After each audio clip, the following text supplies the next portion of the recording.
Talk to me. WSRadio.com.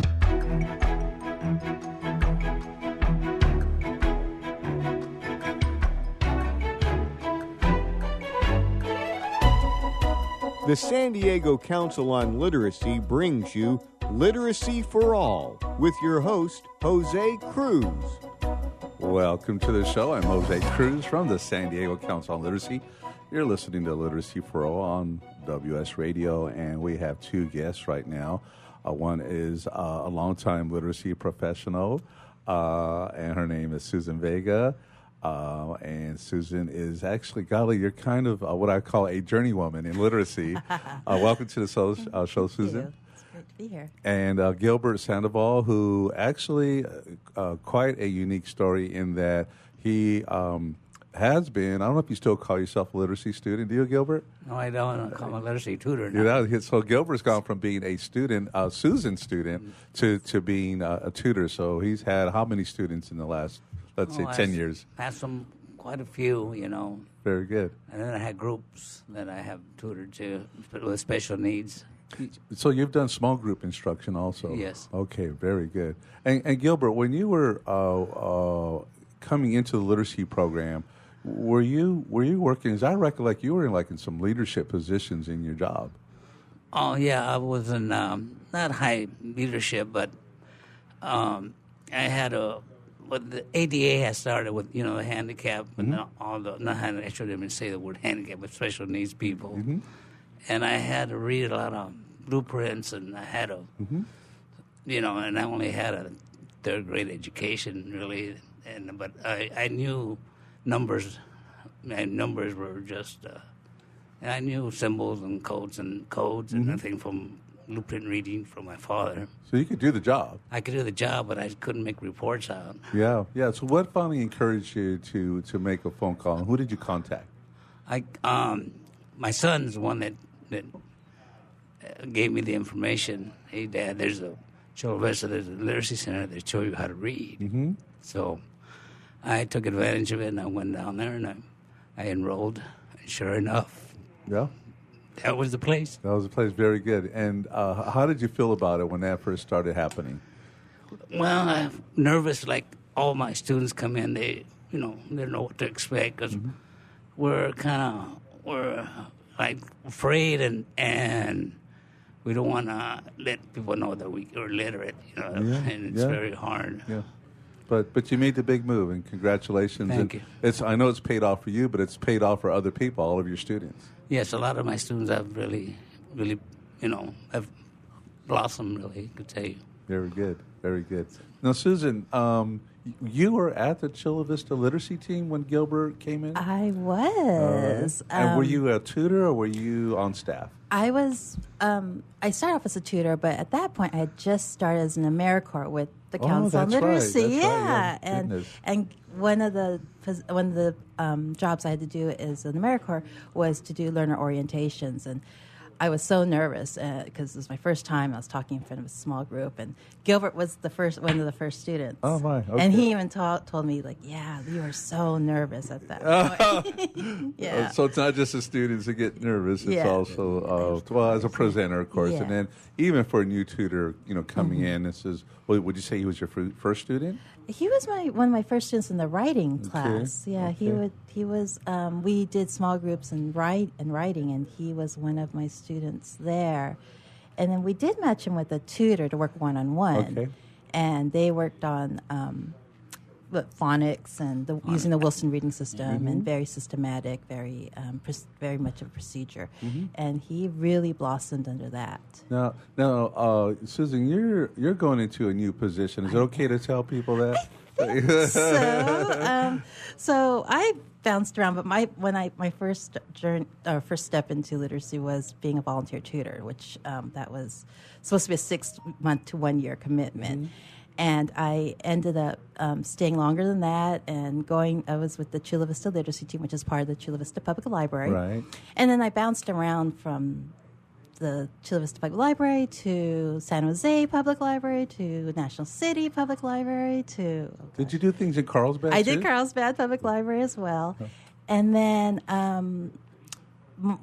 I did land for a significant chunk of time with the San Diego Public Library, Right. with Read San Diego's adult literacy program. I've been there, but now, which is bittersweet because I love Read San Diego, I will be at the Chula Vista Public Library as a literacy coordinator. Wow. Amazing. Yes, And yeah. Gilbert, are you tutoring for Yeah. Chula Vista or National National City? City. Okay, very good. I'm tutoring for National City, and I'm between students right now because it's hard to get a student. You get a student that's committed, everything's going good, but you get a student that's not quite committed, and then they don't show for sessions, Right. and they don't show up, and then you just have to. But they have daily lives like I did. Sure. They have their children, but once they commit, like I committed, they don't know exactly what they're looking forward to. Yeah, but good things happen. Great things happen. Oh, great things happen when you, and it's not really like, to me it was just phonics. Mm-hmm. And every time I go to these conferences, I pick something up new, and I never knew why. For all those years, I went through high school, I went through all this, but I got put in special needs, special classes, and all this stuff, and it fell between the cracks. Yeah. But when you're 3 years old, like the presenter was saying, that's the period I found out now that I missed. Early on, you didn't have that foundation. Nobody gave me the foundation at 3 years old. The foundation they gave me was Spanish. I could talk Spanish. Yeah. I can't read it. That's a real gift if you know two languages, right? Yeah. But just phonics just open everything. And it really does speak to, because you would think, Susan, something as basic as phonics, right? The symbols and the sounds associated with the symbols. All kids get that, unless there's a learning situation, they're going to learn that. But not everybody gets exposed or gets the time that they need in those areas. Yeah, and the education system is constantly evolving, and we want to do our best. So when what we try to do is find out what the students are missing, whether it's a sound symbol connection, and try to find the right tools so that we get a good foundation for our students. So in Gilbert's case, it's been a while. It's been over 20 years, but but it was that part, that phonics piece was the part that was missing. He had a good sight word recognition, comprehension was very good. It was just that when coming up to words that he didn't recognize, it was difficult. But once that went in, he just flew. Yeah, because I got drafted in the military. I'll tell you this story that I seen all my friends that were in special education in school. They all coming down out the recruiting station, and they said, "Hey," I asked them, "Where are you guys going?" He says, "Oh, we're going home. We can't read." Oh, yeah. That's what they said. We can't read. We're going home. So, like I always done all my life, but just every time I had to test something, I just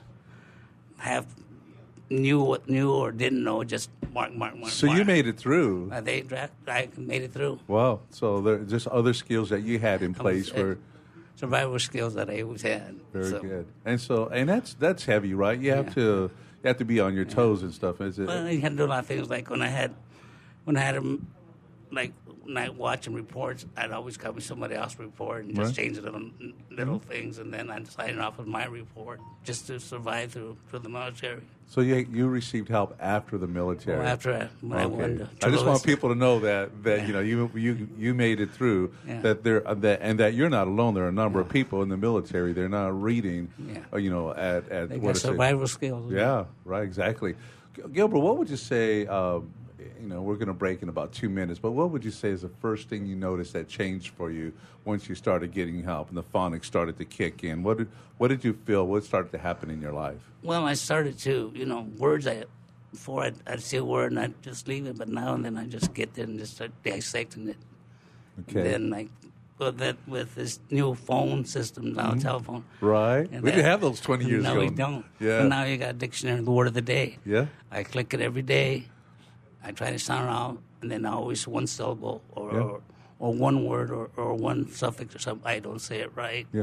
Then they correct it, and I say, okay. You're still a student, like all of us, it lifelong goes into learning. the memory bank. So Yeah? now, yeah. Do you read books now? Yeah, I read books that they have to really catch my attention, though. Yeah, Because right. if they don't catch my attention. Yeah. But yeah, I try to read books, and there's a lot to read now. But Very good. Very good. Yeah, right. There's a lot out there, and I'm with you. I mean, I have a lot of books I've started to read. Now I'm reading a book that has captured me, and I almost forgot what that was like. I hadn't read the way I used to read. As I'm sitting here, I'm thinking to myself, I mean, you go back 20 years, this literacy thing, which is what this show is about, it captures you, right? It holds you, it keeps you, because Susan, maybe you were like, I'll try this out, right? Exactly. And then Gilbert, the same thing. And it's like you're both involved and you're both helping people.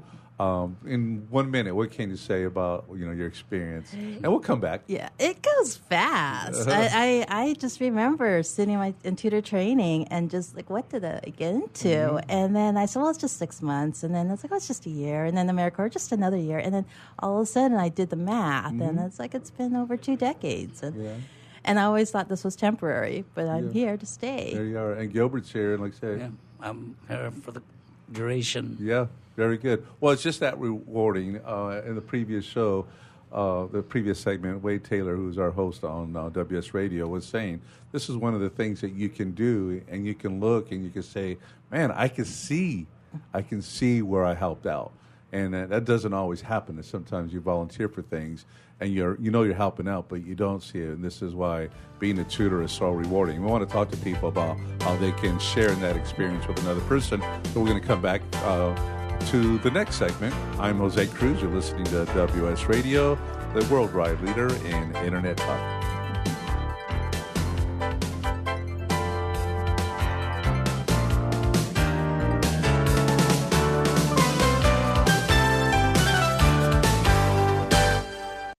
I've heard this is like one of the best pizza spots in town. Yes, it is. I'll do a slice of pepperoni, slice of vegetarian. You got it. And I will pay for all of that in 3 days. In 3 days? What's that mean? Well, wait, you accept credit cards. That money's not going to hit your account for 3 days anyway. I need my money quicker. At Chase, we hear you. With Express Funding, card payments are in your Chase account the next business day. Go to chase.com/expressfunding. Chase for business, so you can. Compensated participation. All businesses are subject to credit approval. Not all clients are eligible for next business day funding, and additional terms, conditions, and restrictions apply. Donate cash, furniture, clothes, and other gently used household items to Father Joe's Villages and get a nice tax break in April. Every donation is tax deductible. Believe you can make a difference. Be Father Joe. Go to neighborhood.org or call 1-800-HOMELESS to donate today. Life is full of misadventures, from car crashes to home fires to getting choked out on the mat. Yes, I said getting choked out because I'm Carlos Kramer, jiu-jitsu competitor, MMA and media personality, and mild-mannered insurance agent. You can follow my adventures on Kick-Ass Radio, and I can protect you from life's misadventures at Kramer Insurance. Home, auto, life, business, and workers' comp. We're at KramerINS.com, and I want you to join my world. Identity theft costs over $20 billion a year. When was the last time you changed all of your passwords? Don't be a victim. The nonprofit Securing Our eCity Foundation is here to support you. They serve individuals, families, seniors, businesses, and nonprofits throughout San Diego, helping to make a safer cyber experience for all. For more information, visit securingourecity.org or call 619-630-2444. Too much to do? Not enough time to get it done? Call on the experts at Another 8 Hours for your business support needs. By partnering with Another 8 Hours, we allow you to focus on the more important matters, like being in front of your clients, doing what you do best, rather than being stuck at a desk poring over paperwork, rummaging through emails, returning phone calls, and struggling to get everything done by yourself. Meanwhile, your family and social life are going down the drain. Go to another8hours.com or call 8 more hours. That's 866-734-6877. Hi, this is Rob Barnett, VinVillage.com, where wine lovers connect. Be sure to tune in weekly to Vin Village Radio for exclusive, in-depth interviews with the who's who in wine and food. Securing Our eCity Foundation is a nonprofit organization focused on cybersecurity awareness and education. Formed in 2011, their mission is to enable every San Diegan to live, work, and play safely in the cyber world. For more information, visit securingourecity.org or call 619-630-2444. securingourecity.org, 619-630-2444. securingourcity.org.